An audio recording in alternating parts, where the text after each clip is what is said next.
नमस्कार, जय भीम दोस्तों। मैं हूं राजू कुमार, आप देख रहे हैं BDS न्यूज़ 563। आज मैं उपस्थित हूं गया जिला के अंतर्गत पाई बिघा पंचायत के ग्राम मनरसा में, और यहां देखा जा रहा है कि हमारे सामने शोषित अधिकार यात्रा के जो नेता हैं, गया से पटना की यात्रा है। गया से 20 नवंबर को गया गांधी मैदान से सुबह 11 बजे से प्रारंभ हुई है, और मैं इनसे विस्तृत रूप में जानकारी लेना चाहूँगा कि ये यात्रा का मतलब कहाँ से प्रारंभ हो करके और कहाँ तक जाएगी। हमारे सामने मौजूद हैं ससपा के यानी समतामूलक समाज पार्टी के राष्ट्रीय अध्यक्ष मनोज भारती जी। मैं इनसे बात करता हूं और विस्तृत जानकारी प्राप्त करता हूं। सर, BDS न्यूज़ में आपका स्वागत है। बहुत बहुत धन्यवाद। सर, आप ये बताएंगे कि शोषित अधिकार यात्रा का आपका मुख्य उद्देश्य क्या है? देखिए, शोषित अधिकार यात्रा का मुख्य उद्देश्य है कि जो शोषित और वंचित वर्ग के लोग हैं, उनकी जो अधिकार है, अभी वर्तमान सरकार में उस अधिकार की ओर ध्यान नहीं दिया जा रहा है, और जो वर्तमान में विपक्षी पार्टियां हैं, उनके द्वारा भी आवाज़ नहीं उठाई जा रही है। यानी एक लाइन में कहा जाए कि हमारी अधिकारों पे सत्ता पक्ष के लोग जो है अंधी बन के बैठा हुआ है, और विपक्ष जो है गूंगा होकर बैठा हुआ है। तो इसलिए लोकतंत्र में आवाज़ उठाने का हम काम कर रहे हैं, अपने लोगों को ध्यान आकर्षित कराने का काम कर रहे हैं कि इन तमाम मुद्दों पे सरकार जो है अनदेखी कर रही है, और यही मुद्दा जो है हमारे जीवन स्तर में बदलाव ला सकती है, हमारे जीवन स्तर को ऊंचा कर सकता है। तो सामाजिक परिवर्तन बिना जीवन स्तर में परिवर्तन का नहीं हो सकता। सर, आप ये बताएंगे कि आप गया से चल करके बहुत सारे प्रखंड और पंचायत को यात्रा करते हुए आप यहाँ ग्राम मनरसा तक पहुँचे, और मनरसा में आपने स्टे किया। इसका क्या कारण था कि आप यहीं रुके? देखिए, भारत गांव में बसती है। हम लोगों ने पढ़ा है भारत गांव में बसती है, और आजकल के जो नेता हैं वो गांव से दूरी बना लिए। वो ऐसो आराम जहाँ की जिस जगह पे मुहैया होता है, जिसे शहर जिसको बोलते हैं, वहाँ ही रुकना वो पसंद करते हैं, जिसके कारण जो जन समस्या है उन नेताओं तक नहीं पहुँच पाता है, या तो वो नेता उन जन समस्या को नहीं पहचान पाते हैं। हम चाहते हैं कि हम अपने गरीब भाई के घर में जाएं, जो देश के जो मुख्य गांव में जो निवास करते हैं बड़ी आबादी, उनकी समस्या को जानें और उनकी समस्या को निवारण करने के लिए हम राजनीति करें।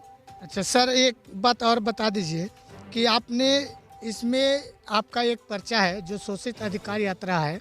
इस पर्चा में आपने ये मेंशन किया है कि बिहार में सत्ता बदलते रहा, सत्ता का नेतृत्व भी नेता और दल के रूप में परिवर्तन होते रहा, पर शोषित समाज के समस्या में कोई परिवर्तन नहीं हुआ।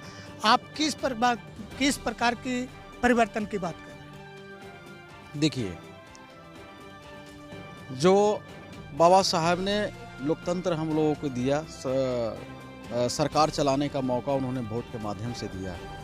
विभिन्न प्रकार की यहाँ सरकार बनी है ना, यानी सरकार बदलते रही, सरकार के नेतृत्व करने वाले लोग बदलते रहे, पर जो गरीब गुरबा लोग हैं उनकी समस्या में कोई उन लोगों ने निदान नहीं किया।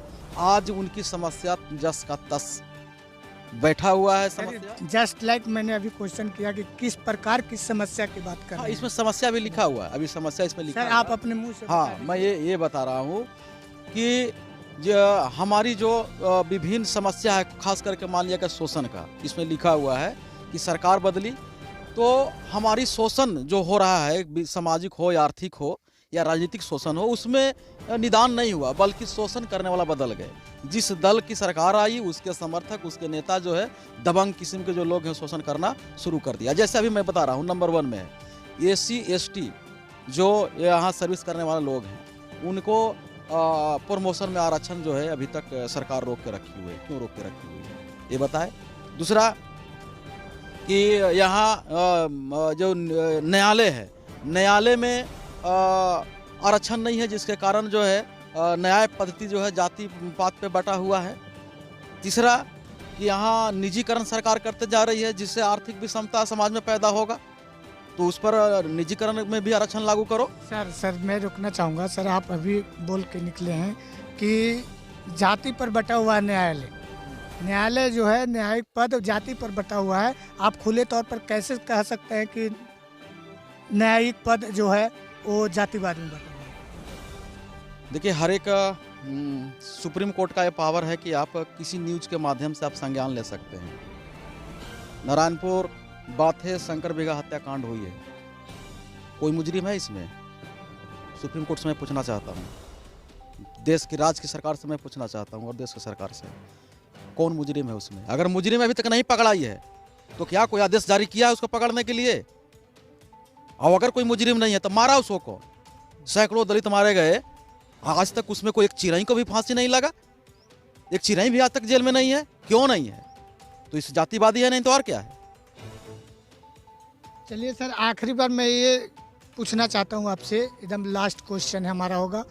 इसके बाद आपकी यात्रा कहाँ तक जाएगी वो आप खुद बता देंगे, और ये मैं कहना चाह रहा हूँ कि क्या आपको इस यात्रा से किस प्रकार की सफलता प्राप्त होने की संभावना है या नहीं? देखिए, हम लोग 20 तारीख से यात्रा गया से निकाले हैं। कल 21 को बेला में था, आज मैं बेला के गांव में हूं।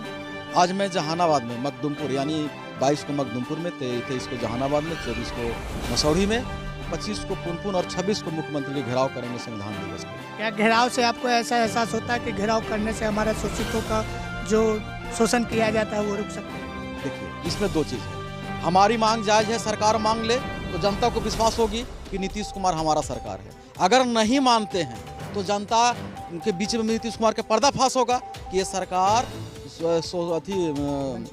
वंचितों शोषितों का नहीं है। और ये क्या नाम बोलते हैं भाई, कौन सरकार वो बोलते हैं, सुशासन सरकार।